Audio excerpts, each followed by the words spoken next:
اللہ الرحمن الرحیم السلام علیکم ورحمۃ اللہ وبرکاتہ۔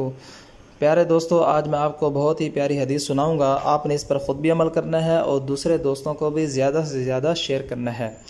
حضرت برار رضی اللہ تعالیٰ عنہ روایت کرتے ہیں کہ نبی کریم صلی اللہ علیہ وسلم نے مومن بندہ کی موت کا ذکر کرتے ہوئے فرمایا، قبر میں اس کی روح کو لوٹایا جاتا ہے تو اس کے پاس منکر اور نکیر آتے ہیں جو اپنے دانتوں سے زمین اکھیڑتے ہوئے، بالوں سے زمین رونتے ہوئے مومن بندہ کو بٹھا دیتے ہیں اور اس سے پوچھتے ہیں، اے فلاں تیرا رب کون ہے؟ اور وہ ٹھیک ٹھیک جواب دے گا۔ اور کافر کا ذکر کرتے ہوئے فرمایا، اس کے پاس منکر اور نکیر آتے ہیں جو اپنے دانتوں سے زمین اکھیڑتے ہوئے اور اپنے بڑے بڑے ہونٹوں سے زمین کو کریدتے ہوئے آتے ہیں۔ ان کی آواز گرجتے ہوئے بادلوں کی طرح ہوتی ہے اور ان کی آنکھوں میں چندھیا دینے والی چمک ہوتی ہے۔ وہ کافر کو اٹھا کر بٹھا دیتے ہیں اور اس پر برچتے ہیں، اے فلاں بتا تیرا رب کون ہے؟